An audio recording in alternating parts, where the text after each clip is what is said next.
Yeah, we got you. Awesome. All right. Sorry about the technical details. We'll get this ironed out sooner or later. Maybe right by the end of class. All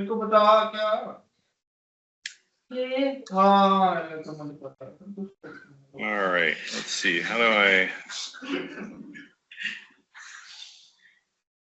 mute? There we go. All right. So housekeeping. The instructions for your project, for the second portion of the project, will go up today. Those will largely be that you're going to design what the circuits from the paper you've chosen in a schematic level, trying to recreate all of the different graphs and things in the paper. Reverse engineering is a necessary skill for graduate students and even undergraduate students. So that's really the goal of the paper, is to learn how to do that in a practical manner. I will not be physically in this room next Monday or Tuesday, but I should not miss class, so we should still have it at the same time. Those of you that want to can come sit in the room, but I will not physically be here. I will be in San Francisco at ISSCC, the International Solid State Circuits Conference, the feeder to many of the papers that you've chosen, if you've chosen JSSC papers. Okay, so any questions, comments, concerns? All right. So we started talking about linearity. We're really building up towards making a receiver. And the other day we started looking at linearity in the form of intermodulation. And we got to this formulation where if we assume that we have a current source that's nonlinear with respect to voltage, much like a transistor is, at least when we use it in a large signal mode, and we do this expansion, a Taylor series expansion of that nonlinearity, and then we put in to the transistor a signal that has more than one tone, so cosine omega 1 t plus cosine omega 2 t, that we get a bunch of different terms out. We get some DC terms, we get some terms that land at the fundamental frequencies of those two tones. We get some terms that are the sums and differences of those two tones.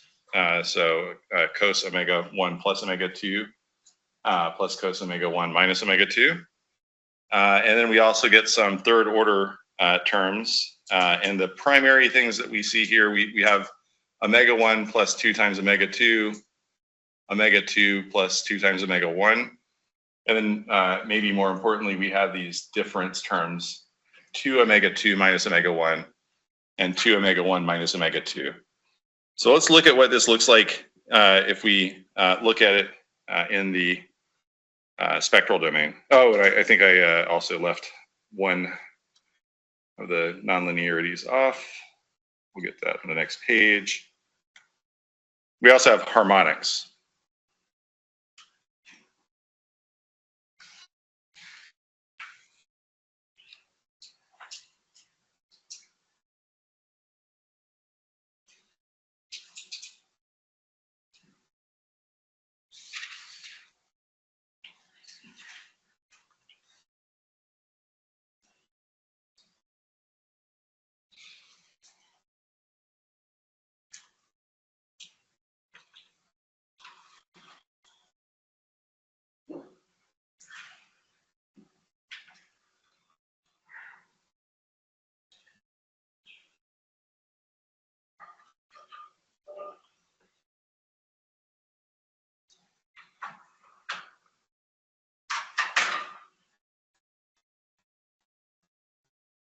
Okay, so our harmonic terms here, they land at 2 omega 1, 2 omega 2, 3 omega 1, 3 omega 2. And if we expanded this further, we would have higher order harmonics as well. All right, so let's look at the power spectral density, just assuming that we put in our original 2 tones. And let's assume that omega 1, what color did I use for my fundamental? There we go. Omega 1 is equal to 10, and omega 2 is equal to 11. All right, so if we come in here, we put in our 2 original tones, we're going to get our 2 original tones at frequencies 10 and 11. We're going to get a second harmonic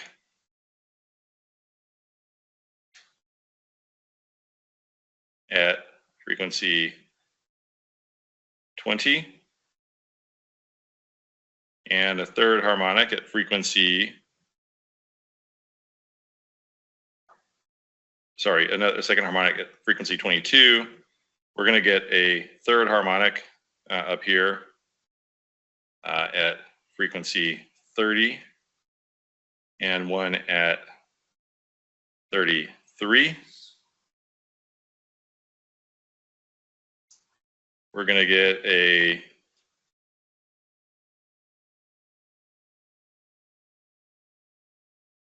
omega 1 plus omega 2 at frequency 21. That comes from, oops, omega 1 plus omega 2. That should be red, I suppose, if I'm being consistent.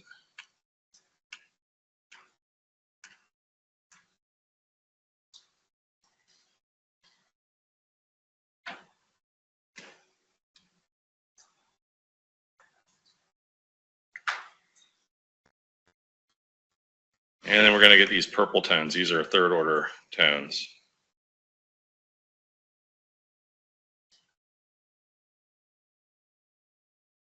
And then, of course, we have our original, the DC terms. These are also red down here. We have some term at DC. We have some term that's the difference, omega 1 minus omega 2 at 1.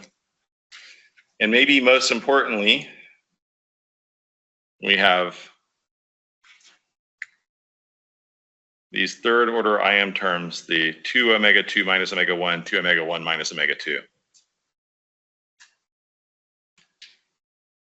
Why these are important is that they land right in the adjacent channels of our input spectrum. So the desired signal is that input spectrum, and these tones are going to be very close.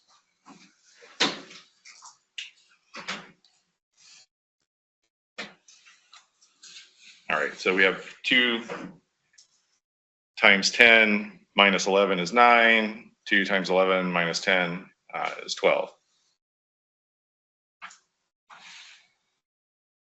All right, so we call these purple ones third order intermod, and we have this way of measuring the intermod called the IIP3, which is the third order input referred intercept point.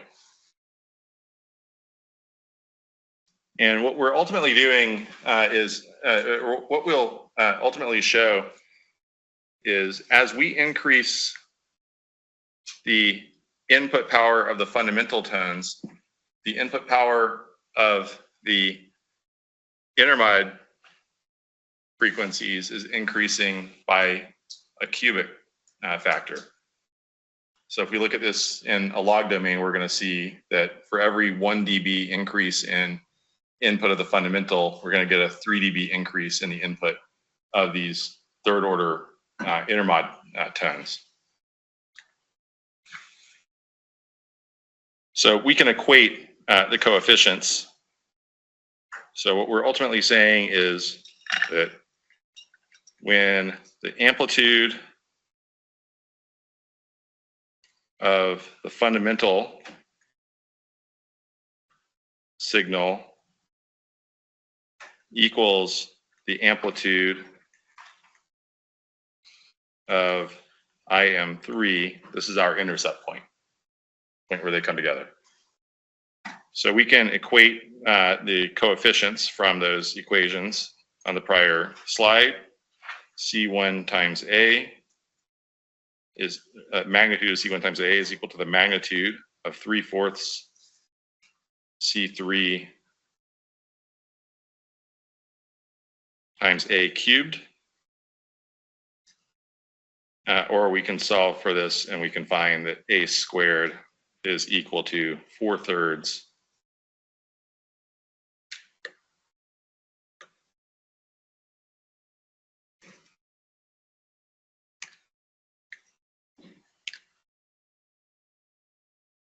the ratio of C1 over C3. All right. Now, what's important to know about the third order intercept point is that it's not a point that you can ever actually reach. When you're trying to measure the circuit, if you keep increasing the fundamental, ultimately the amplifier is going to saturate, and you're not going to ever hit the point where the third order power equals the fundamental power. So it's just a projection. It's an extrapolated point. So here's an example where I've taken an amplifier that has a third order nonlinearity, and I've taken and I've plotted the slope of the fundamental. All right, sorry, I plotted the fundamental power. That's in red. And if we look at this, basically what you'll see is that for every dB of input power, the output power increases at the fundamental by 1 dB. And if we look at the slope of the IM3 term, it's 3 dB. And our IAP3 point is this imaginary projection where if we projected the slope of that third order term and the slope of the fundamental, they would intersect at one point.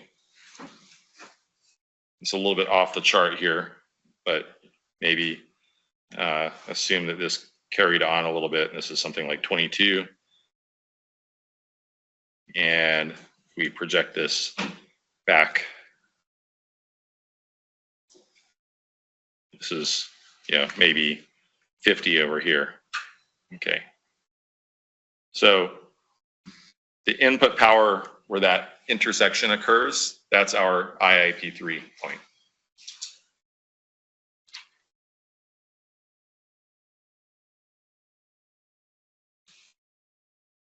All right, now you can immediately see why they'll never intersect. As the amplifier starts to saturate, the third order curve saturates as well, so it doesn't keep increasing in power. Now this point over here, we can refer also to the output IIP3. But normally for receivers, because we're concerned about the total power that we're going to be putting into the receiver, what we're really concerned with is the input referred power. Now, if you're reading papers and somebody doesn't have a very good input IAP3, input IP3, then they'll give you their output IP3 because that's basically just the input IP3 plus the gain.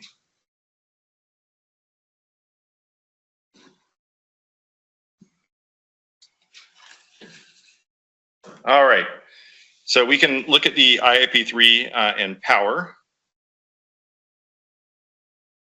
And in power, we would have the fundamental would be A squared over 2 times R sub S, where R sub S is whatever impedance we were driving into. And if we took the equation from the prior page, we find that this is equal to 2/3 magnitude of C1 over C3. Oops.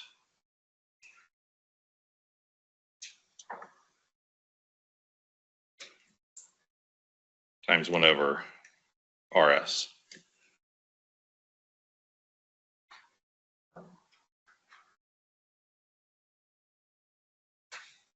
Okay, it's important to be able to go back and forth between linear calculations and nonlinear calculations.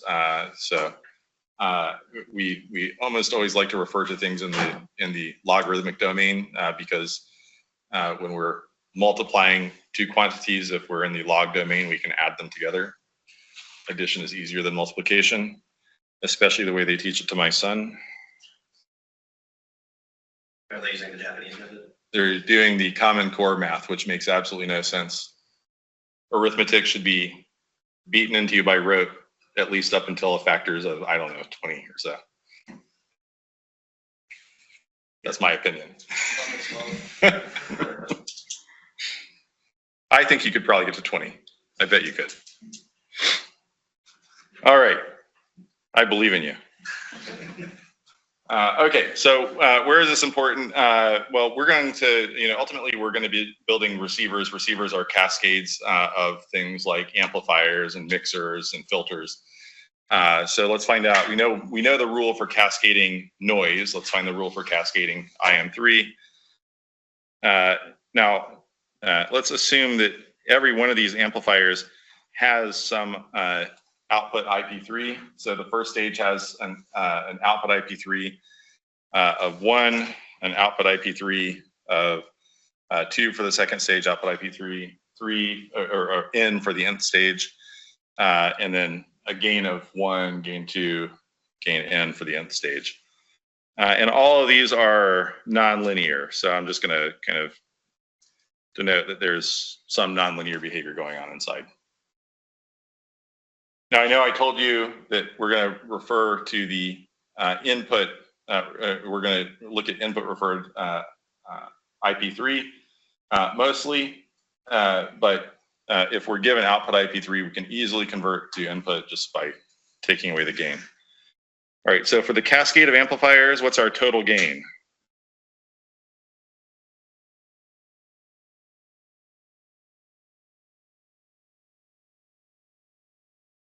So it's just the product of all the linear gains. And our output IP3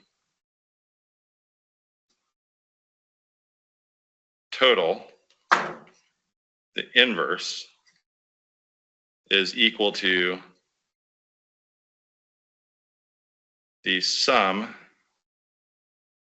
I equals 1 to N of the output IP3 of the ith stage times the product J equals I plus 1 to N of the gain. This whole thing is inverted.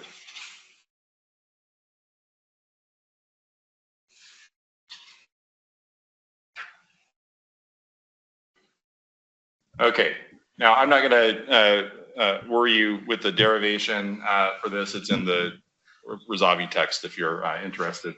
The important thing to note is the noise figure.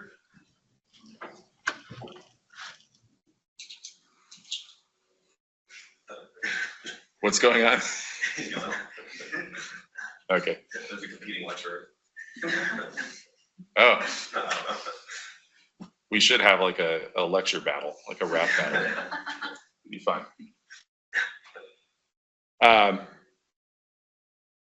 Yeah, I always get worried when the camera's on, you're like, get caught like finger in your ear or something. Yeah. Okay. Or worse, I suppose. Could be worse. Anyhow, with the noise figure, the input stage was the dominant stage. In other words, the input noise was dB for dB with the total noise. With IP3, it gets worse as we go along. So the latter stages will dominate the IP3. This makes some degree of sense. We have ultimately, we're trying to get to a point where we're starting to compress the amplifiers. That's where we really start to see the nonlinear behavior. And to do that, it takes a lot of gain to get the signal from a very small value up to a very big value. But ultimately, it's that last stage that's going to start causing us problems with compression. Just because the notation might have escaped some of us, we'll write this out for a 3-stage. So the output IP3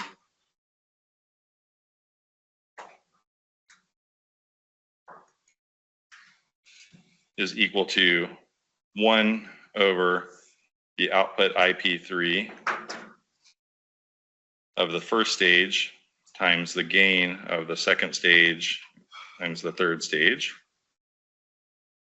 plus 1 over the output IP3 of the second stage times the gain of the third stage,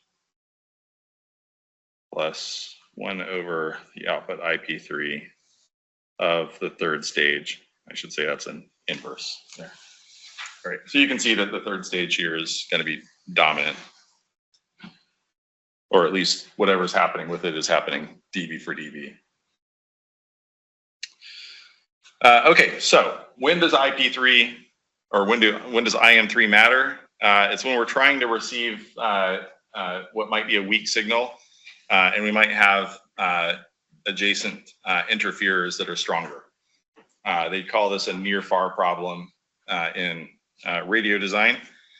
So here we have a base station antenna, and it's transmitting. I've got my iPhone. Sorry, it's not an advertisement for Apple. I've got my Pixel or my Samsung phone over here. And the base station is transmitting something to it.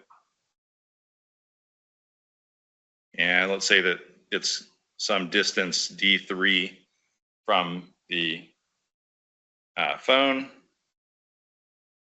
And it's trying to transmit at 2.4 gigahertz.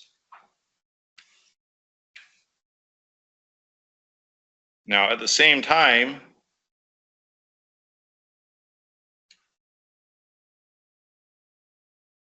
my friends are right next to me.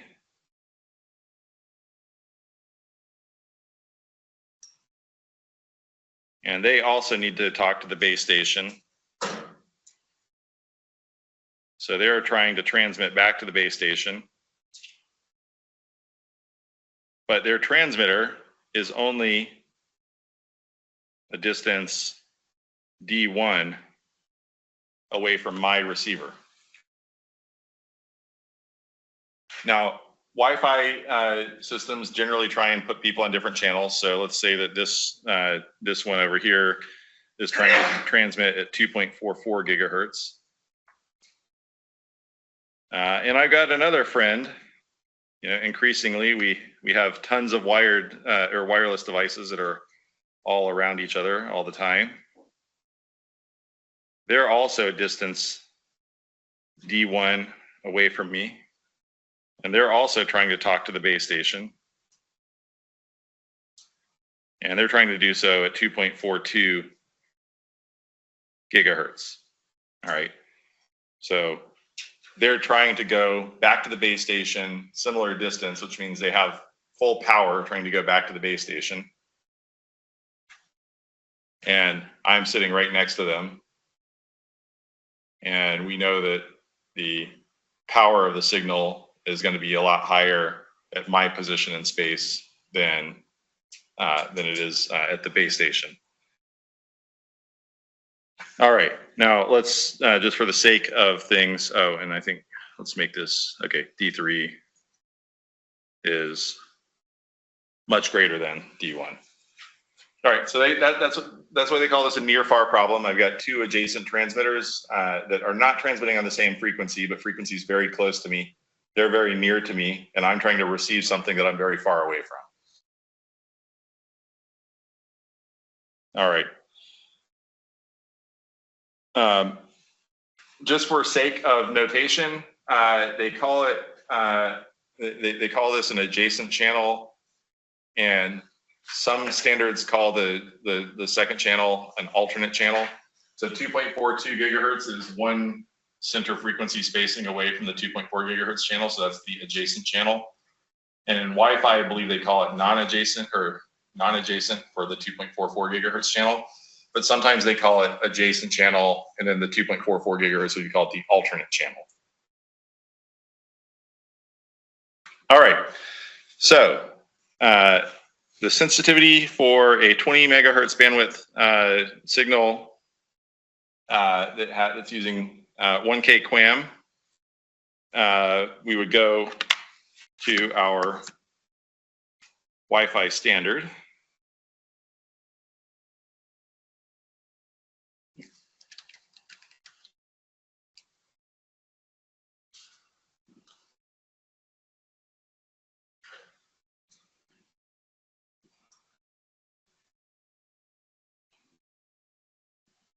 All right, and it tells us that the sensitivity for this scenario is minus 52 dBm, the minimum sensitivity.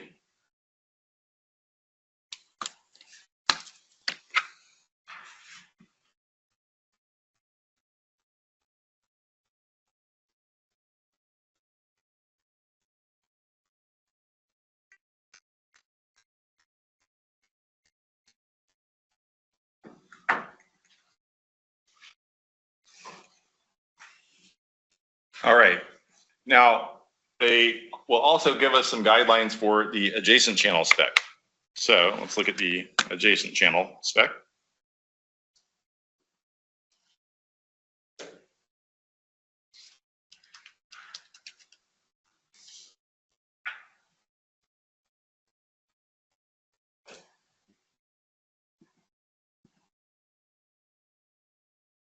All right, so it tells us that when we're measuring the adjacent channel rejection shall be measured by setting the desired signal strength 3 dBs above the rate dependent sensitivity specified in the table that we just looked at. So you're going to turn the power of your radio up to just 3 dBs above the sensitivity, minus 49 dBm. And then you're going to raise the power of the interfering signal, which will be on the adjacent channel. It'll have the same bandwidth. So if you're looking at a 20 megahertz signal, then you'll look at a 20 megahertz adjacent channel until you cause a 10% packet error rate and with a certain signal that they're giving you. So the PSDU length of 2048 octets for a BPSK modulation or 4096 octets for all other modulations. So they're just telling you how much data you have to send and to cause that packet error rate.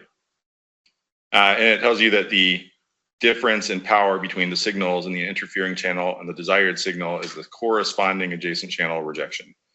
The center frequency of the adjacent channel shall be placed at the same bandwidth spacing away from the center frequency as the bandwidth of the signal. And then further, there's an adjacent channel rejection for a different scenario. This is the 160 megahertz bandwidth, 80 plus 80, they call it. All right, so for us, if we look at that same 1024 QAM 5.6 code rate signal that at 20 megahertz that we just looked at, it tells us that we have to be able to reject an adjacent channel by minus 14 dB.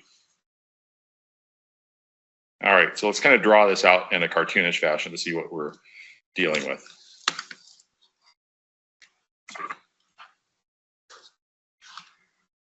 All right, so I've got my spectrum here. I'm trying to operate at 2.4 gigahertz.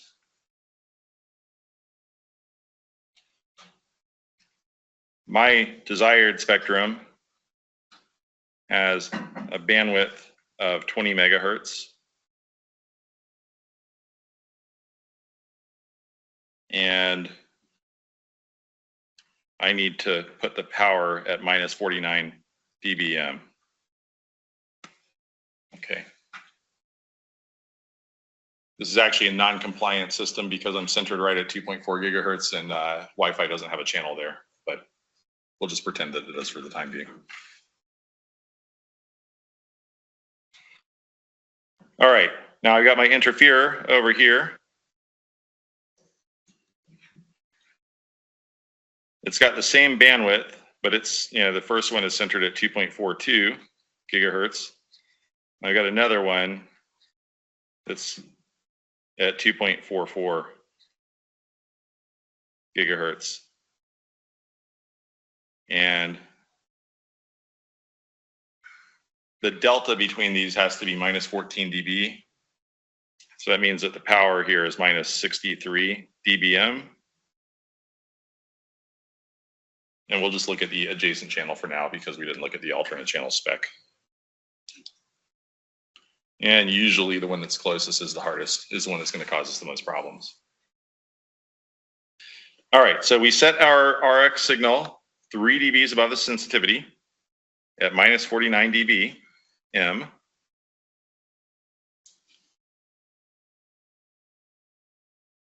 And our spec for 20 megahertz, 1K QAM rejection is 14 dB. In other words, minus 14 dBs down. All right, now from the prior exercise, we also learned that the SNR must be 41 dBs for this 1K QAM signal. So we found that from the waterfall curve. We converted EB over N0 to SNR. And so this tells us that the IM3 power can be equal to minus 52 minus 41, which is minus 93 dBm. All right, so if we have this signal going through these two signals going through our receiver, then they can create a nonlinearity that lands directly on top of this one that would degrade the sensitivity to the SNR. So that's what's ultimately setting all the power considerations here. All right, so what we're really asking is what can the IIP3 of our system be if the receiver is operating with an input power of minus 52 dBm?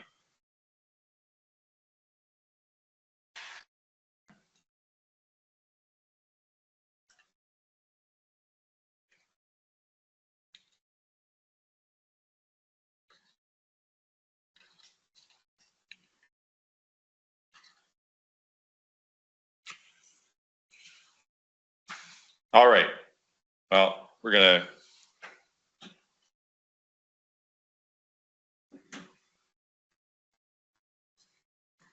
go and figure that out.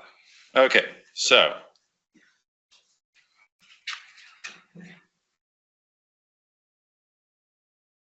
we know what the relative powers of these things are. So we know that our input power is 20 log 10 of our coefficient A1 times the power of the signal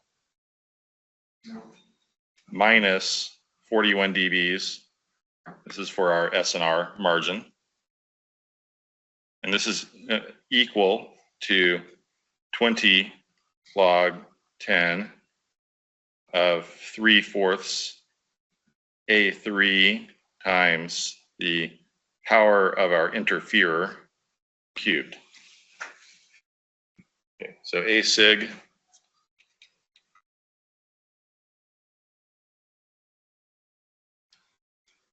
I should say signal amplitude, not power.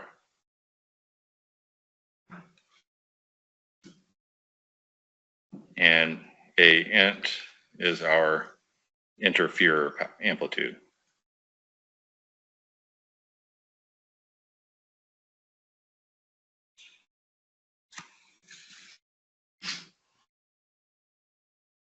All right.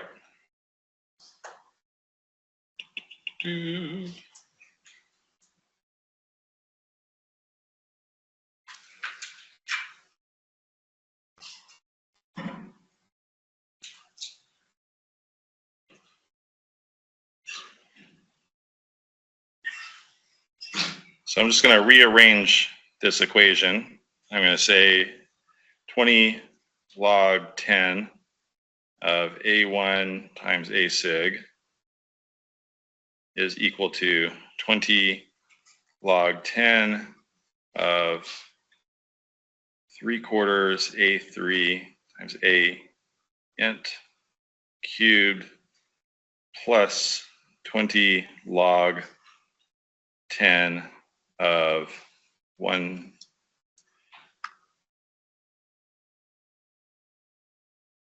This is the true advantage of digital paper. When you run out of room.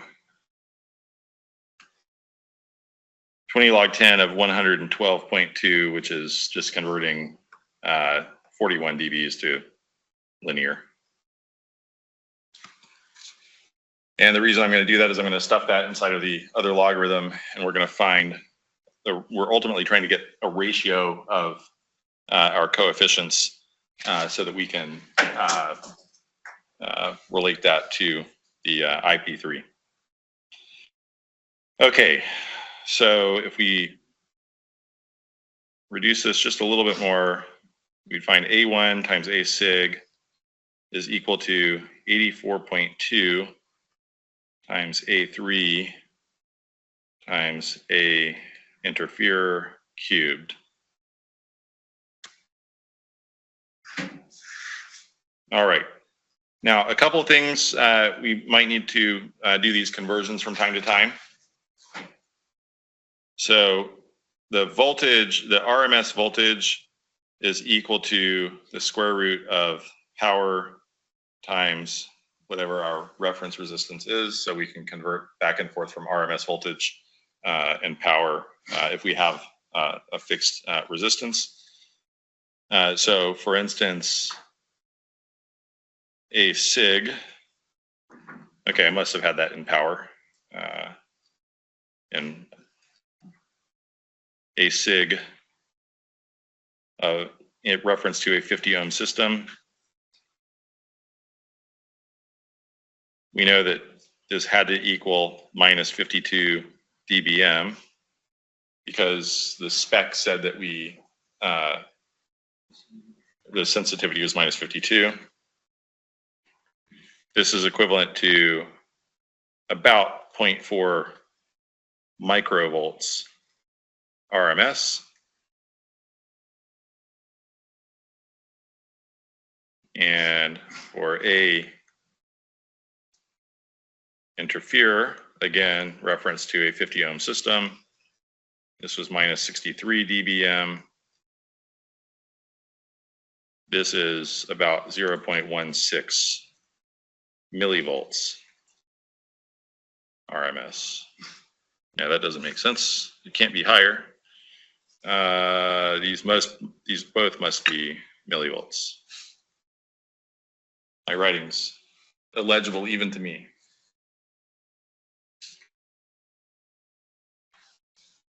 All right. Now from this, we can get the ratio of A1 to A3, and it's equal to, just by making a substitution into here, and it's equal to about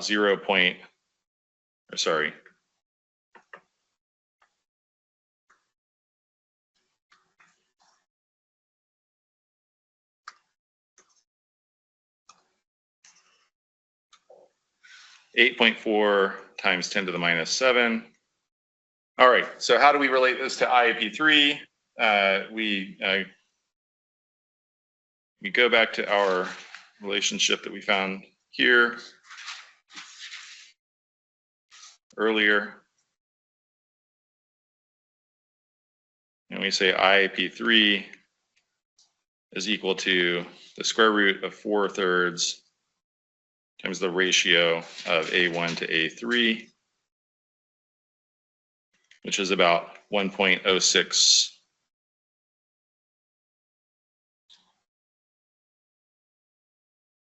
millivolts RMS, or about minus 46.4 dBm.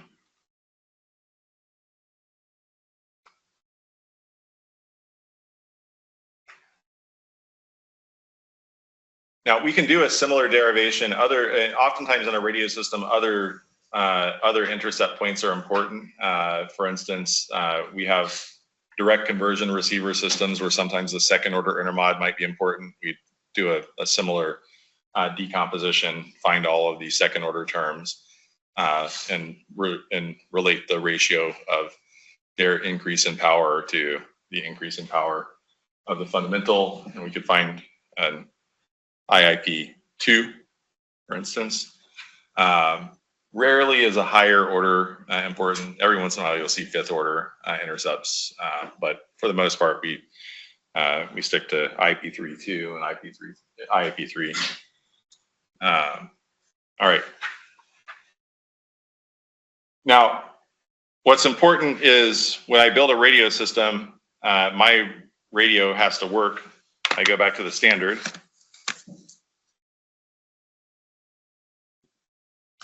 It has to work for all of these various scenarios. So what I should probably do is come up with a table that relates the IIP3 that is required for me to meet all of these different things, and then I find the worst case, and that's pretty much what I have to design my LNA to be able to do.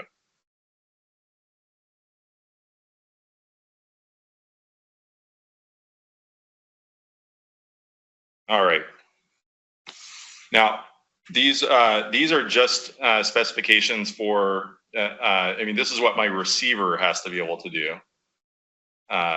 So it's not just my LNA. I've got other gain stages. I've got to factor everything in. So when I come up with a gain line, or when I come up with a lineup for how I'm going to get a signal from RF into my receiver, which is operating at a much lower baseband frequency, I'll come up with a lineup and specify. I'll try and break it down. Like I'm going to put this amount of gain here, this amount of gain here. It'll have this noise figure, this linearity, and we can come up with basically a link budget that tells me how I should design the system in order to meet all of the specifications. But right now we've tackled two of the most important ones for our receiver. We know how to specify what our receiver's noise figure needs to be based upon a real specification, and what the linearity would need to be based upon a real specification. Yeah, Rohit. So we just considered just the adjacent time. So is there any situation where you would consider like a sweep of the interference that you have, or something along those lines? Yeah, so different standards have different scenarios that you have to play out. So this was just the adjacent channel. There's also a spec for non-adjacent channel rejection.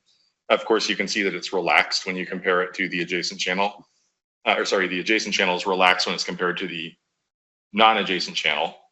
It's easier to meet the adjacent channel rejection, and that makes sense because I'm not going to be able to reject that as easily. It's closer in. It's going to cause me more trouble.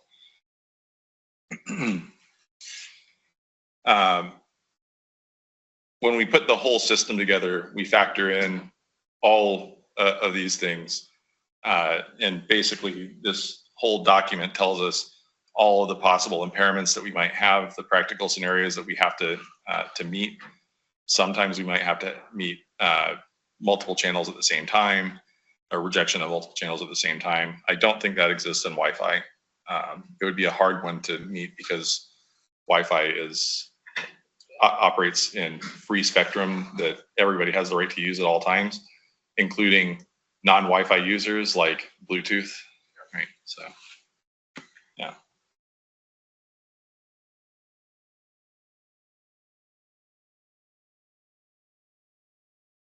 Okay, now these are also static impairments. These are,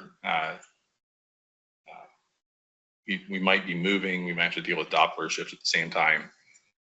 We haven't looked at the LO yet, but we've been assuming that our LO is a perfect impulse response at the frequency that we desire, but in reality, that thing has phase noise.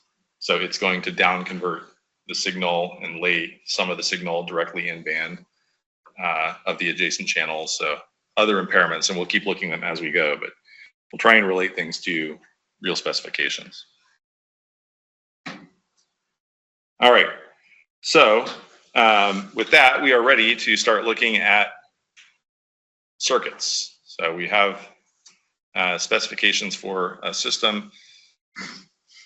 And the first circuit that we'll start looking at is an LNA. So if we look at a general radio receiver, now a modern one nowadays, most of the time we use, in more recent systems, we use direct conversion radios.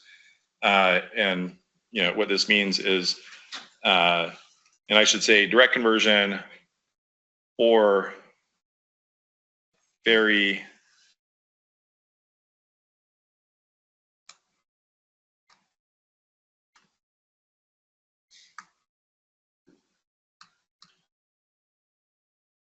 low IF,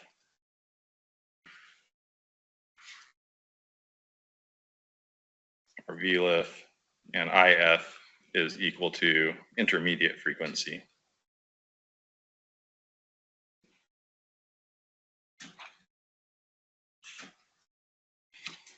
All right, so almost all receivers look something like this quadrature receiver. You'll have a filter,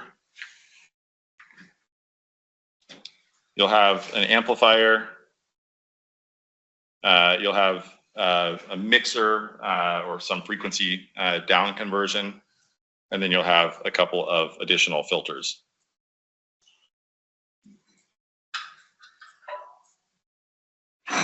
Okay, now these have some specific names. So this first filter is often called the band select filter.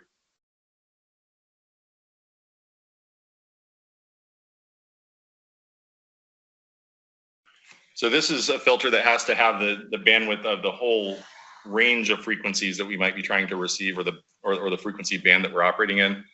For Wi-Fi, that might include 2.4 to 2.48, or roughly 5 gigahertz to 7 gigahertz if you're in the uni bands. Most of the time, you don't cover the Wi-Fi signal with both bands with one receiver. You have two receivers or more, because you might have a MIMO system. These filters I should say this is a bandpass filter, so band select filter. And then these two baseband filters over here are called channel select filters. And in the case of a direct conversion or a very low IF receiver, these are low pass filters.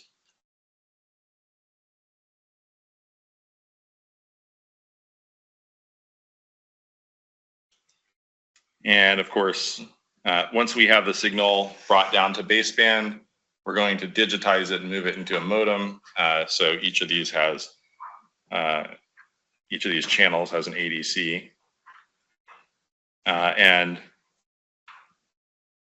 you'll notice that the way we're doing the down conversion, we have an LO, which is a local oscillator.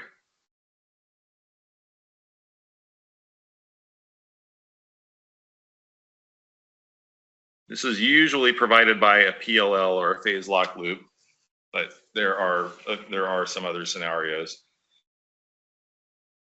So we take that LO signal, we drive one of the mixers directly with the LO signal, and we do a 90-degree phase shift to convert the cosine to a sine, and we drive the other mixer with the sine.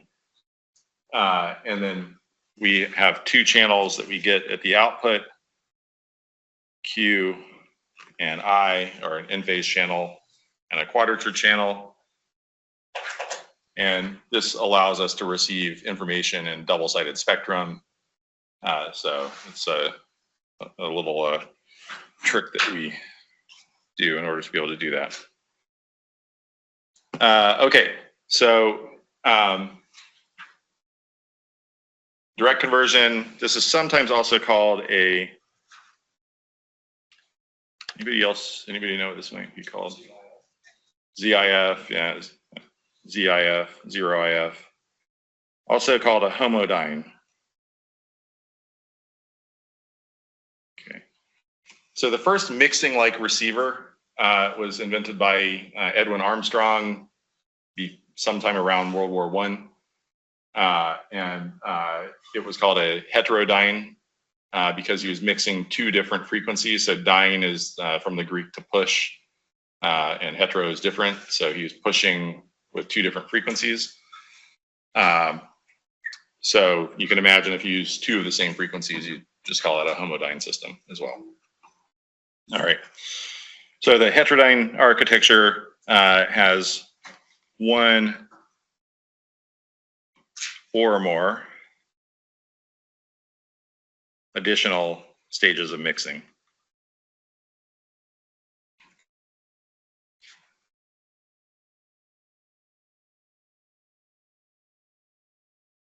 Now, almost all these receiver architectures were done because it's very difficult to practically implement filters, and these are essentially ways to make it possible to implement good filtering. So that's kind of the name of the game. You try and reject stuff that you don't want getting into your receiver before it gets in. That's the easiest way to have the nonlinearities not affect you. Of course, the filters themselves are lossy, and so they increase your noise floor. All right, so the LNA is the critical component in the receiver, at least in most receivers, because filtering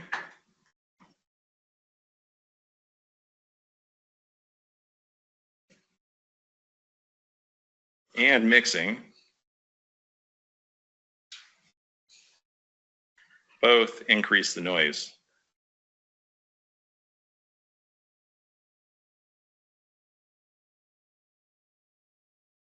All right, so remember that if we have a cascaded system, that the total noise figure in our system is equal to 1 plus the noise of the first stage plus the noise of the second stage divided by the gain of the first stage plus the noise of the third stage divided by the gain of the first and second stages, so on and so forth. All right, so every circuit that we add is going to be adding noise to our system. The LNA is the only thing, though, or actually any gain stage that we have is suppressing the increase in the contribution of the noise. So it allows us to have noisier components like mixers, while their contribution to the overall noise isn't that bad because I can reduce it with the impact of the gain of the noise figure.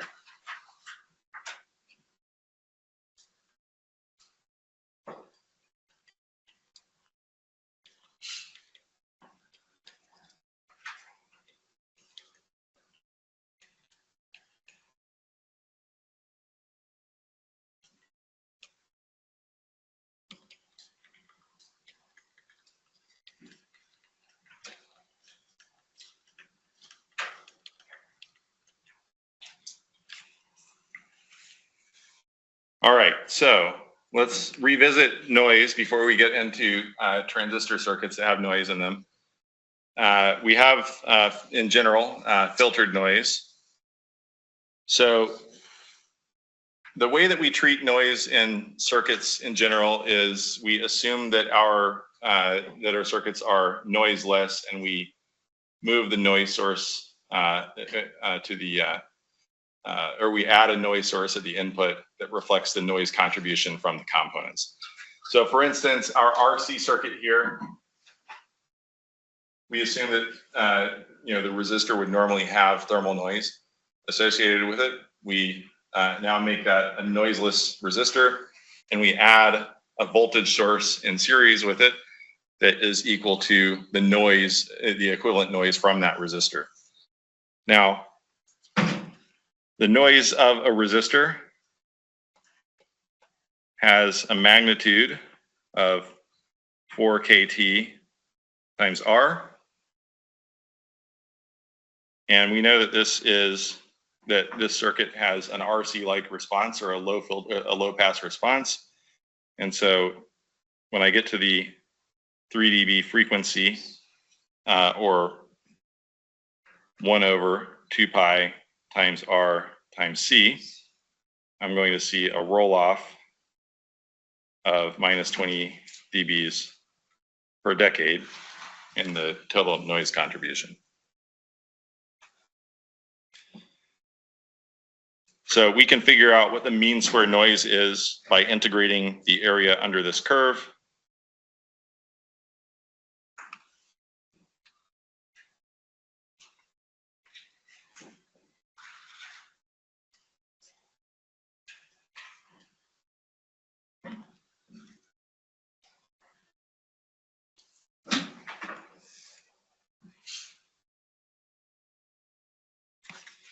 All right, so I've got my noise source, the transfer function of the RC circuit, and I'm going to integrate across all frequencies from 0 to infinity.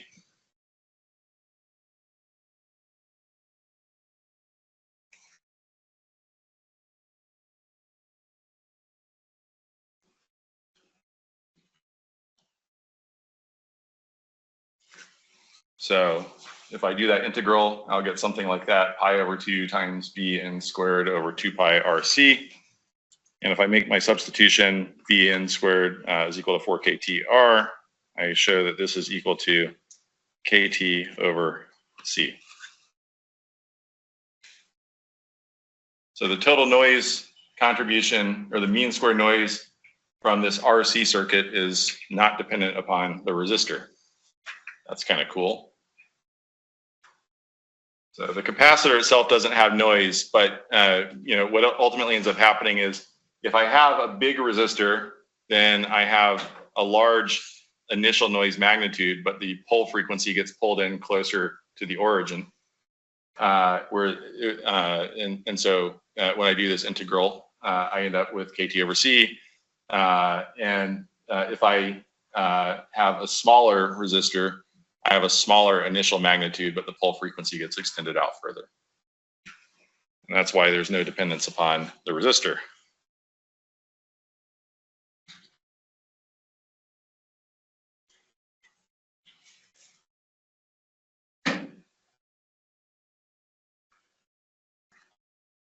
Not dependent.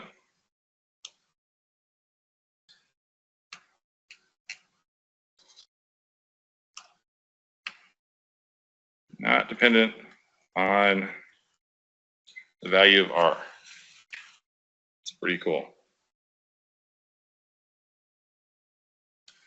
All right, this does also tell us that if we want to decrease the noise in the system, in a system that has RC circuits in it, we increase the total capacitance, and that does that. It also decreases our bandwidth, so to be careful. All right, we also have a concept, because it's I don't always want to have to do this integral, and of course we won't have to.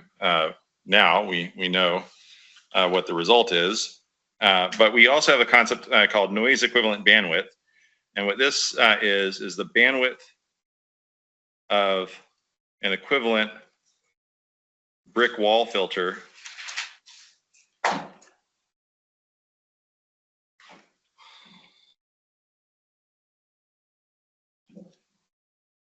with the same noise as a one-pole system. All right, so ultimately what we're trying to show is if we look at our one-pole system, we're integrating all of the noise under the curve here. That can be a little bit difficult to think about geometrically, since there's theoretically infinite area under that curve.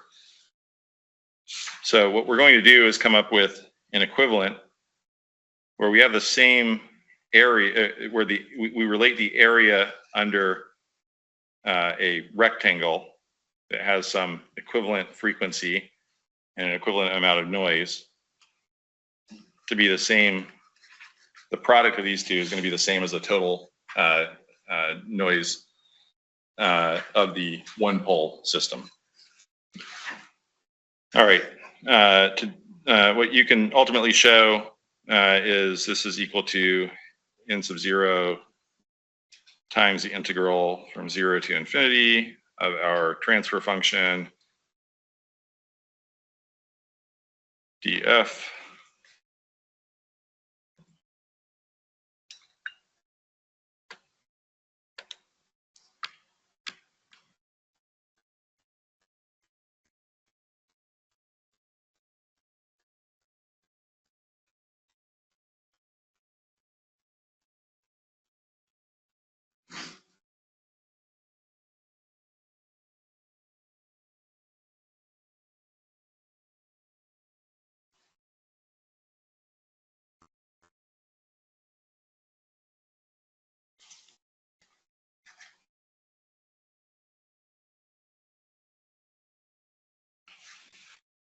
So we can say that the area under the curve on the figure on the left is equivalent to the area inside of that rectangle if we just make the equivalent frequency of the edge of that rectangle equal to pi over 2 times the pole frequency.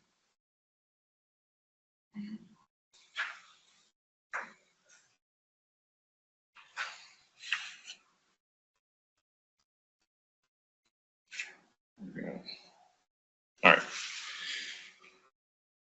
Okay, now we're going to make active circuits. We're making RFICs. We're not just making RC circuits. So we need to learn about the noise sources in MOS devices.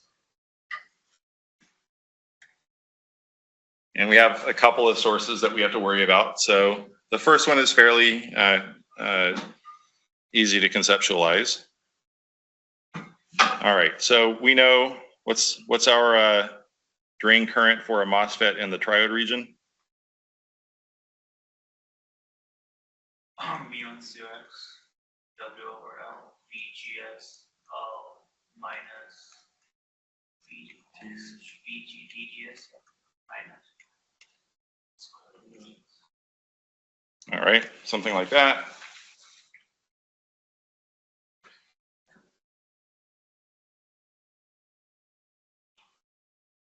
So if we plot the drain current as a function of VDS, we'll do something like that. And if we take the slope of this curve, or VDS is equal to 0, we call that slope GD0. And it's just equal to dID by dVDS. This is equal to mu C ox times W over L times VGS minus VTH minus VDS. All right, that's just the conductance of the channel when it's in the triode region. So GD0 is that conductance when VDS is equal to 0. In other words, mu times C ox times W over L times VGS minus VTH. All right, so in this regime, we basically just have a linear resistor where the resistance is inversely proportional to the gate to source voltage. As we turn the channel on more, the resistance decreases. So, you know, what we're ultimately saying is if we have a noisy MOSFET, we're going to model this as a noiseless MOSFET, where we have a noise current source. And here I'm denoting that it's a noise source by showing that the current arrow is going in both directions.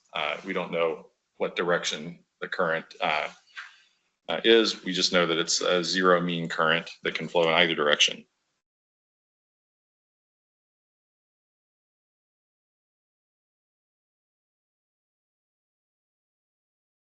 Oops, IN D squared.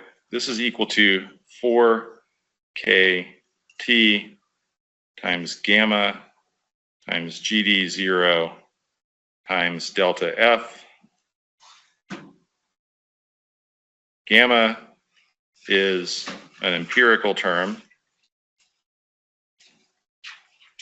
so it's usually just measured. And for long channel devices, it's approximately equal to 1.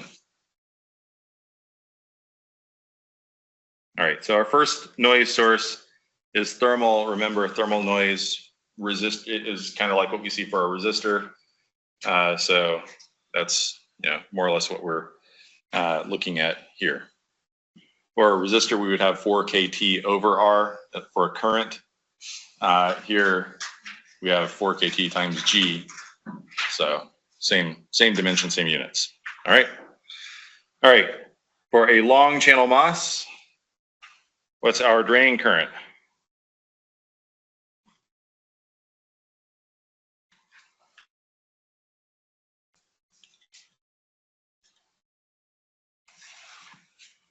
I'll leave the channel length modulation out for the time being. One time. Yep. Good catch. Should have candy to throw to you. That'd be great.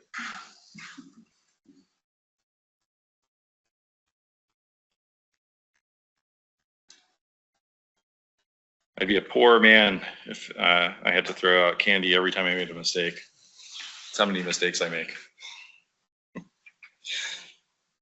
All right.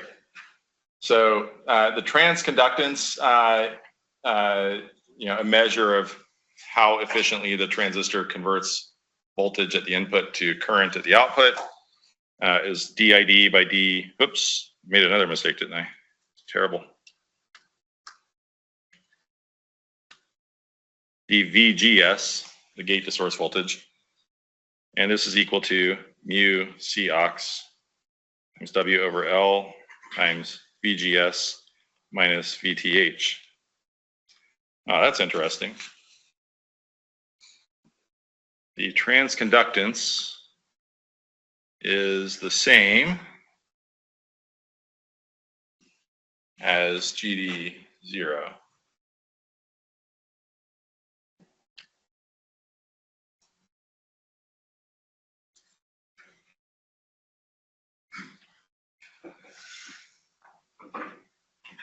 All right, so we can also model our device when it is in saturation as having some thermal noise that's equivalent, that's going to be it's going to look very similar to when it's behaving like a resistor. So again, this is noiseless. And we have this channel noise.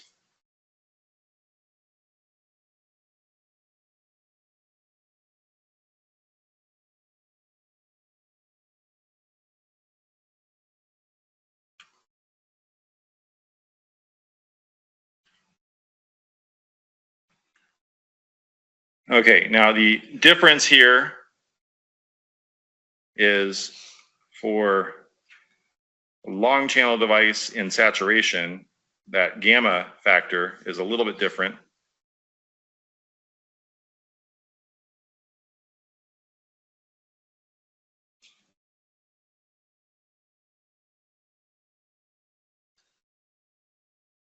It's approximately 2/3.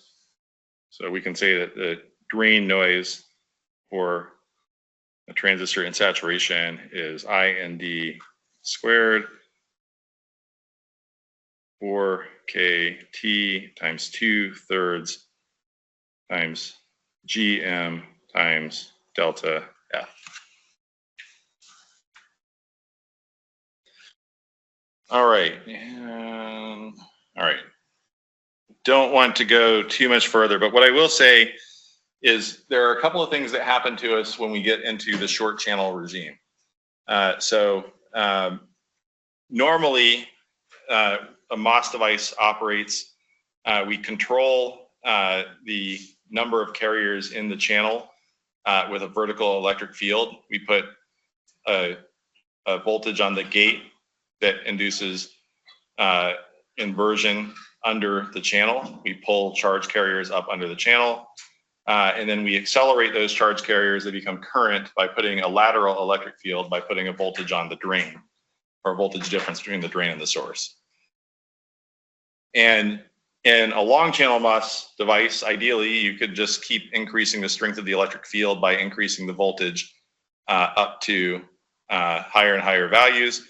And you could go all the way up to the maximum value for your device, and the E field would keep increasing and keep accelerating the particles more. In a short channel device, we reach criticality where we can't keep accelerating the charge carriers, and it's an effect known as velocity saturation. We'll look at that, the impact of that on noise on Wednesday. We'll keep working towards making a low noise amplifier. All right, so look for a project to come out today. Project 2 will come out today. It's going to be schematic design of the paper that you've chosen. And there will be a homework on Wednesday. I purposefully did not have a homework this week so you could focus on finding papers. So, all right. All right, with that, good night. Thanks everybody in virtual land. See you on Wednesday.